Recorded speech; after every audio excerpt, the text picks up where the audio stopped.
Scalpel. You looking at me, Dino? We're losing adrenaline now. You'll never amount to anything, Panther. Everybody clear! You scum! We've lost him.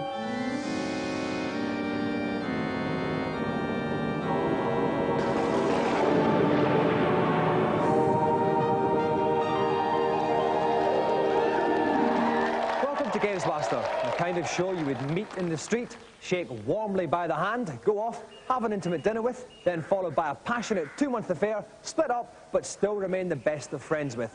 On today's show, we're featuring men and women whose job it is to dress up in lurid spandex costumes in an event we call Gladiators, Hard, Don't Make Me Laugh.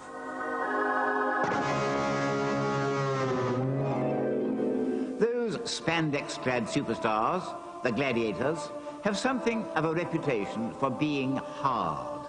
But I wonder if they're up to the challenge of a no-holds-barred strap on one of the next-generation consoles. For today's event, I decided to put them to the test by pitting 2 of them against 2 civilian games players to see which team emerges victorious over 2 separate challenges. The first challenge will be between the girls of each team as they slug it out on the 3D Saturn game, Victory Boxing. Contestants have 1 round to prove which female fighter packs the bigger punch. As in real boxing, the winner will be determined either by points or, less ambiguously, knockout. Ding, ding! Now, there are many gladiators qualified to take part in this event. Unfortunately, only 2 of them are physically attractive enough. Please welcome Cobra and Panther.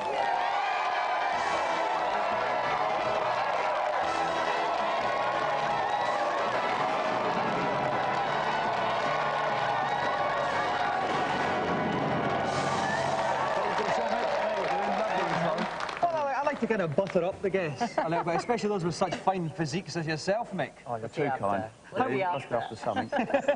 How much do you have to eat, then, to get a body like that? Well, I eat quite a lot. I used to eat 10 chickens a day, but it was too foul. I have about 3,000 calories a day of fairly healthy food. And you have to work out, obviously, quite a lot. What are you, give me some measurements, then.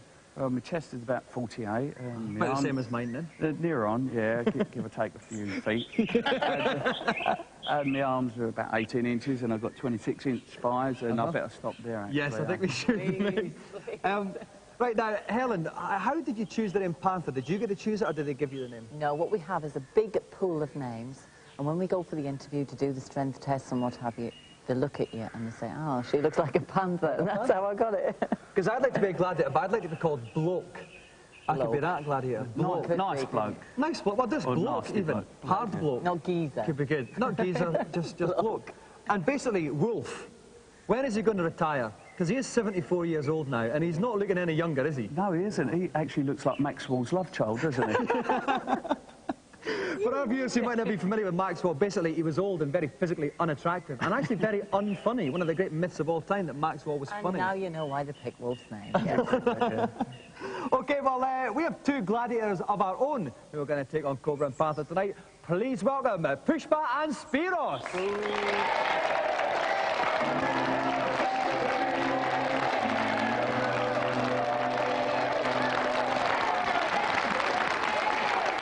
Okay, now, Pushpa, I'll start with you. I know that we often get boys on the show and we ask them if they have a girlfriend. I know you don't have a boyfriend just now, and I know that Cobra is your favourite gladiator. So, do you think there's any possibility of you two maybe never know. Getting together? Now you've seen him in the flesh, does he measure up? No, not really. Right, that's it. Oh, that's a bit of pre-match tension starting there already. Spiros, if you were on Gladiators then, what event do you think you would handle the best? Atmospheres. Do you think, I almost think that'd be the toughest one. Yeah. You don't think you get a bit dizzy and everything? And I don't like the big steam that comes up at the end. Oh, that's a nice bit. You put hairs on your chest as well. Not mine, unfortunately. You're quite a very smooth-chested man, aren't you? Yep, need it for aerodynamics, so it can go through the rings. Okay, right then, while Mick and I compare chest here, we'll take a look at today's news. Nintendo's Ultra 64 is finally being unveiled tomorrow in Japan along with 10 games. And if the rumours are true, the machine's more fun than my mum. Details of the launch are more secret than my pants, but we know that Rare, makers of Donkey Kong Country and Killer Instinct, have 5 games up the spout, including one based on the imminent Bond movie GoldenEye. Other games will include a version of that Magic Edge flight simulator seen on Gamesmaster a couple of weeks ago, and because it's Jimmy Nintendo, there'll be a brand new Mario game just for a laugh. The graphical power is said to make the PlayStation and Saturn look tame. Keep watching Gamesmaster to find out, because we're the tops. Just going on test in London is Namco's latest arcade game, Time Crisis. It's the first arcade game to have a forklift truck that falls over. It also bears more than a whiff of Virtua Cop, but as well as a gun, players have a foot pedal, which allows them to quite literally duck, essential for taking evasive action when pants get soiled. Time Crisis will kick in arcade doors from January, with a PlayStation version to follow. Over in America, top movie Nice Guy bloke Steven Spielberg has launched a new computer network that allows terminally ill kids in a number of US hospitals to meet and play games together. The Starbright network lets players who would be thousands of miles apart interact in one virtual playground. They can talk to each other, have a laugh and take part in games like running races, demonstrated here by fat Gulf War bloke General Schwarzkopf. Come on, Danny, go, go! It's the kind of thing that brings a warm glow to even a sarcastic, downbeat, cynical heart like mine. Right, we're about ready to start today's event. Gladiators, hard, don't make me laugh. We've got 2 teams. We've got the Gladiator team of Cobra and Panther against our Punters team of Pushpa and Spiros. The first round is going to be the 2 ladies playing victory boxing on the Saturn. Pushpa against Panther. Help me co-commentate, backed by popular demand, Housewife's Choice, Kirk Ewing. Kirk, welcome.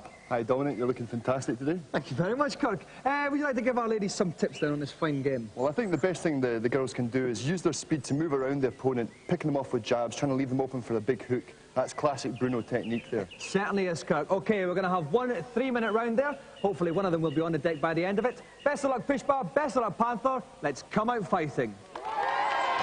So Pushpa's boxer is black hair and pink shorts. Panther's the ginger nuts in the blue shorts. With the energy bars at the bottom of the screen, pay attention to the orange one with D beside it. That's the damage done.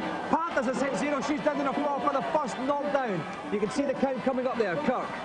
Pushpa did very well there, working nicely behind the jab. It's exactly what we were telling him to do. Panther leaving enough time on the floor there to get her damage bar back up, coming in with some big ones, hopefully. She certainly is. That was a left hook attempt there by Panther. Panther trying the hooks, but missing a nice little uppercut there from Panther, working the head there nicely. Pushpa tries to come back, though. She's ducking and weaving. She's avoiding these punches, but Panther's coming back in there. Kirk, the tactics. The tactics are cause as much brain damage to your opponent as possible. And they're certainly doing that, these 2 fine females here. OK, at the moment, the energy bars. Panther's is getting low again. She's going to have to be careful there. We've got about 2 minutes, 7 seconds left on the bout. Panther, there's a second knockdown there. Bad news for Panther. I mean, what she really could try to do is maybe a bit of work on the kidneys, try and get some body blows in there and affect some of the lower body as well, because she's concentrating on the head a little bit. Get some top lady-on-lady lower body action. That's what we like. I think that's what we're after. OK, Panther's up there. One more knockdown, of course, and Panther will be out, but by a technical knockout. So Pushpa's probably going to move in for the kill, but she's backing off a wee bit here, Kirk. Yeah, seeking the sanctuary of the ropes there. Maybe just a little bit worried about the power behind Panther's punch. That's right. She can always come back with a more. Oh, she's not going to come back at all. Well, Panther gets a 3rd knockdown. It's a technical knockout, which means round 1 of the event was the Pushpa and the Punters. Well, Helen knocked down 3 times within a minute. No, within a minute and a half. Not a particularly fine gladiatorial performance. Not really, but I think she was cheating. I think she was very, very lucky, and I'd love to see her play Powerball, and I'll take her on with real boxing gloves next time. I think a partner there is trying to cause a little bit of extra aggro there. I didn't mean to ask you actually there, Mick. You see that outfit there? Yes. Do you get jogger's nipple at all from that? Now and again I do, yes. It does chafe a little some bit. cream on there and it's okay. And it comes up a Solves treat. it for them. That's fine. Pushpa, you've been accused of cheating there. Not cheating at all. I was just too good for her. You reckon? Yeah. What were your best tactics then? Why did you win? How did you win that then? I just kept my punches going in. It was all like, well, of course, we've got one more leg of the event to come. We have got Cobra against Spiros. Mick, how do you see that one going? Very well. I used to be a boxer. I had 20 fights and 20 knockouts. You're wrestling. Then I won But you're wrestling though, You're this next wrestling. one. Yeah, but I'm used to the contact sport. OK, well, before this gets all completely out of hand, we're going to take a look at today's reviews. First up, Dave and Rick jump inside a little spaceship and fly around making boots shooting noises with Viewpoint on the PlayStation, a conversion of the Neo Geo classic. Well, now it's arrived on the PlayStation and it's been tweaked. It's been tweaked up. The graphics are even better. The sound effects are superb. Bobbins, OK, so it is a spruced up Neo Geo game. But the Neo Geo game had no depth in the first place. Viewpoint is a stunning game, and I guess we're both just going to have to agree that we have a different point of view.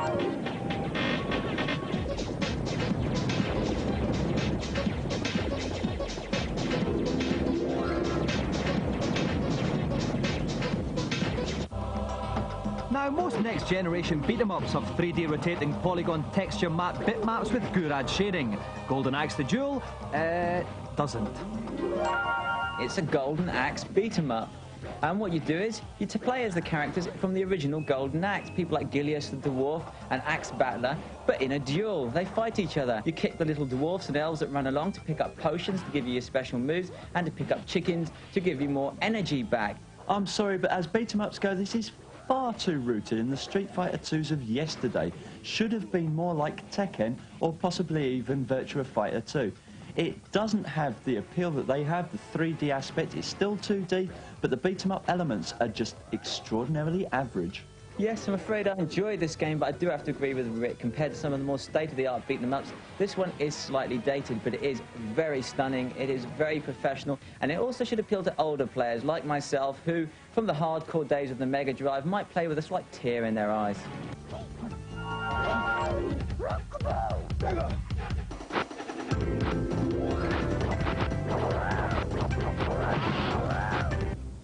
Finally, proof that the Mohican is still alive, well, and living in secret as a tragic hair accessory in Alien Odyssey on PC CD-ROM.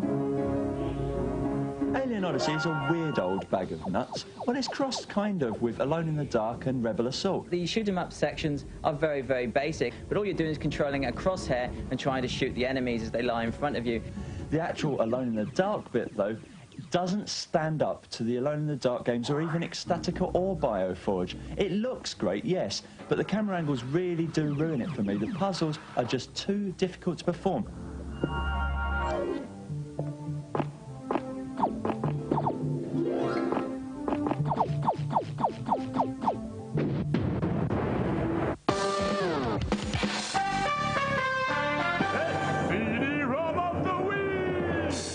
Welcome to the cinema of science fiction. A dimension of giant robots, awesome spaceships, mad scientists, and strange aliens. You've always dreamed of being the master of this movie universe. Now your dreams become reality. Sci-Fi Movie Machine is a CD-ROM for all those ladies and gentleblokes not content with uncreative jobs who reckon they're filmmakers. The package features classic B-movie clips which you can edit together into your very own self-indulgent special effects spectacular. It features dodgy-looking robots, dodgy-looking explosions, and aliens who are less frightening than my gran collecting for a fluffy puppy's holiday.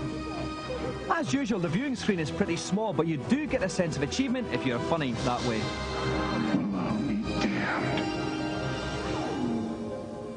I did it. Sci-Fi Movie Machine is released next year, unless someone's telling me lies. Okay, we're halfway through the second leg, as you can see, of our Gladiator event today. While we see what the outcome of this one is, we're going to take a short break. Coming up in part 2, it's going to be Cobra against Spiros on WWF WrestleMania. Back in a minute.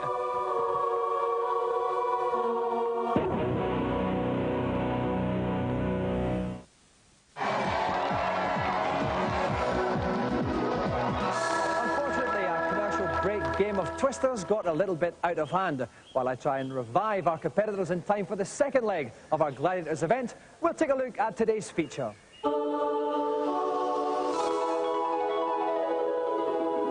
Once more, I've been forced to come out to LA to try and be funny in the face of America. Wing Commander 3 sold 500,000 units worldwide. They're making the sequel, Wing Commander 4, just now, and it costs $8 million. We're going to have a look. Eschewing work in restaurants, the stars of Wing Commander 3 have all returned, with Mark Hamill, Tom Wilson and mad bloke Malcolm McDowell all donning fantastically ludicrous costumes for the sequel. On the day I very nearly fell out of a car, Mark and Tom were quite literally shooting a scene set in an outer space bar. This is one of the actual sets of Wing Commander 4. Now, they're rehearsing just now. We've been told we're not allowed on the set, but do I look like I'm wearing a T-shirt that says, I care? Come on. Okay, this is quite cool, this. This is actually Mark Hamill's personal cacti collection. Every film or any game he works on, he demands that this be built into one of the sets. You might remember in Star Wars, he had a couple of ones in the back of the X-Wing, and in fact, if you lifted up R2-D2's helmet, there was a very small cactus in there, and that's the deal. No cactus, no show for Mark. Behind me, these are all the extras that are supposed to be hanging out in the bar, and the funny thing is that they've kind of dressed them up to look a little bit weird. But if you go to London any day of the week, this is what normal people look like. So, but the problem is like, it's Americans, do you know what I mean? This digital readout, you can see these numbers. This is actually the amount of money I'm earning as we're making this feature. I like to have this brought with me whenever we film any Gamesmaster stuff, just so I can tell at any given time how rich I'm getting. Time for me to get cosy with Back to the Future veteran Tom Wilson. I'm here with Tom Wilson, who's reprising his role as Maniac in Wing Commander 4. Tom, what does Maniac get up to in this one? Maniac gets up to a lot of no good, as well he should. Quite right. In this one, actually, it was nice because Maniac was such a popular. You're scaring me. Maniac was Maniac was such a popular character in Wing Commander 3. They brought Maniac back and enhanced the role quite a bit for me nicely, and they're paying me more, which is good. So you know, it's a winner all the way through. Any top fighting or top kissing action for you in the film? I never kiss anybody. I've been slapped in the head in so many roles, and I get slapped in the head several times in Wing Commander 4. You're probably best known for Back to the Future, 1, 2, and 3. What was it like working with wee Michael? He's a very regular guy, a guy from Canada, and yeah, super. We had a ball. Do you think it's a problem, We fist fought a lot, but that's just to remain hard as nails. We fought, you know, each other. And if there was a Wing Commander 5, would you come back and do it? No, I don't care for any people here. Of course, no, I love doing Wing Commander. It's a lot of fun. Everyone's very, you know, very pleasant. And, you know, we've worked really hard on this one. I think it's a good one. So, hey, I'm into Wing Commander 18. Unfortunately, Mark, Luke Skywalker Hamill, was so intimidated by my unique interview style, he hid in the nearest prop. Mark, come on, mate. Come on. It'll be all right, honest, I promise, right? I won't ask you any weird questions, all right? Come on. It'll be a laugh. He's going to come. He's going to come. Eventually, I'd caught Mark with a makeup lady and said I'd tell his wife if he didn't talk to me about his character, Christopher. Mark, tell us a bit about what Christopher does in Wing Commander 4. Well, he thinks the war is over, you know. Just the way Mark thought the storyline was over, and I thought, you guys, I mean, if we're going to do this again, we can't have another big space combat game, can we? As successful as the last one was, I think the public would really be upset if we just rehashed the same old thing. And to me, this is even more intriguing because it's about the society readjusting after the war is over. Did you play Wing Commander 3 yourself? Yes, but not very well, Dominic. Yeah. I mean, we have hundreds of people that make me look like a superb pilot, but I get comments from my kids like, Dad, don't ever play this in front of my friends, okay? Is it a 100% battle of laughs working in a CD-ROM game? It's really interesting doing this. It's frustrating in a way. The script goes like this, and then it can go either this way or that way. Yeah. Just keep your mindset on the end result, which should be a really fun thing to play. And at $8 million, I should jolly well hope so.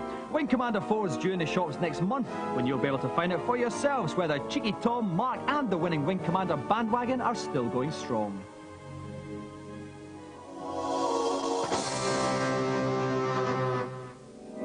After Panther's pitiful performance on Victory Boxing, let's see if her teammate, Cobra, can prevent a whitewash as he steps into the ring on the PlayStation title WrestleMania. As usual in fighting games, players should try to use their special moves to secure a victory. And the two characters I've selected, the clown and the sumo wrestler, have plenty to keep them busy. All right, lads, it's the best of 3 rounds. Hit the mat.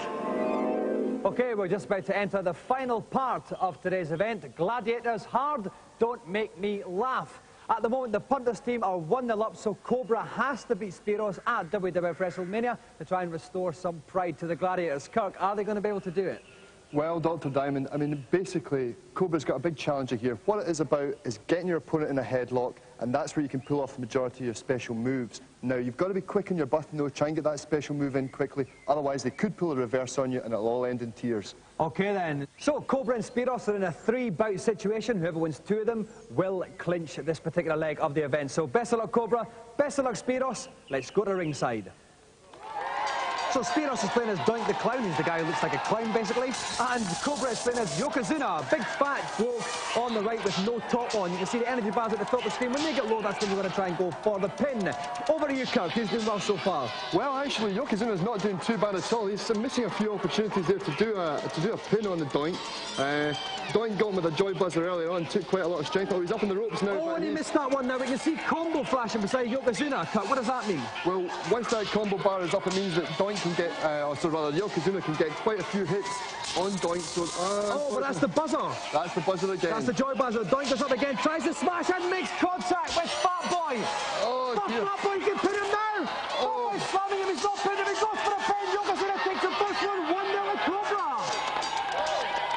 I wouldn't like those buckets on me, Dominic. That's got to count as an upset here, Kirk. Oh, no, here we go. Doink's combo. This is a fight back from Spiros. It certainly is. Yokozuna lost his lunch all over the ring there. And you've got some quite an angry, white American gun-owning crowd in the audience here. They seem to like this action. You want to be careful of that. It's a high-risk attack. That's a power driver there. Yep. Now, Doink can pin him. He goes for the extravagant one. Smash him in the head. Is this going to be a pin from the ropes? Is it a smash? That was an ankle. He takes the second round, so it's 1 round all. This is the final deciding bout. That was a nasty ankle crusher there, actually. The big fella will be walking with a limp afterwards. Certainly was another power driver there from Doink. Is he going for another one? It's 2 power drivers from Doink. You can see Yokozuna's energy bar's very low. He is powered up for a big slap combo. He's not going to get it. Another buzzer from Doink there, Kirk. Yeah, indeed. If I was Yokozuna, I'd be looking to put the Glasgow Kiss on the clown, try and take him out as quickly as possible. He's got to take him out. Oh, that was a multi-headbutt combo followed by a smash. You can see Doink's energy bar going down. This fight isn't over yet. Although Yokozuna just gets a buzzer treatment on him there. Now he's back in with a head, Kirk, like you said. Glasgow kissing all over the shop, but this is... Oh, it's got 4 slap tango special. Doink is going for a pin, but he misses. And he gets it at the end there. He's got the pin finally, Kirk. He wins it. Doink wins it. The Panthers win 2-0. Okay, well, Mick, you had a fantastic start there. You did get the first fall, then it all started to go a bit wrong. What happened? I got beat badly, that's what happened. You did, you couldn't quite fire up those special moves like Spiros. I think the pressure of my partner not winning got to me, and that was it. I just fell to pieces after the first round. Got overconfident and got whooped. You certainly did. Spiros, what can I say? Tell us some of the tactics you were using there then. I was getting him in headlocks and then just power driving him and then using the joy buzzer. And then just jumping on him. And so you're basically saying it was easy, wasn't it? Yeah. You were saying Cobra is soft. Yeah. Yeah. Okay, well, it's nice we've got something agreed. You probably cost Cobra and Panther their jobs now. That's right. What do you look like in lycra? I don't think our viewers need to necessarily know the outcome of that one because we'll move on to presentation time. And the winners of the special Gladiators Hard Don't Make Me Laugh Golden Joystick is the team of Pushpa and Spiros. And let's have another round of applause for our 2 special guests today, Cobra and Panther. Okay, that's all for today's show, but before we go, remember, life is a lot like mixed tight-fitting spandex. Snug, but difficult to get out of. Bye-bye.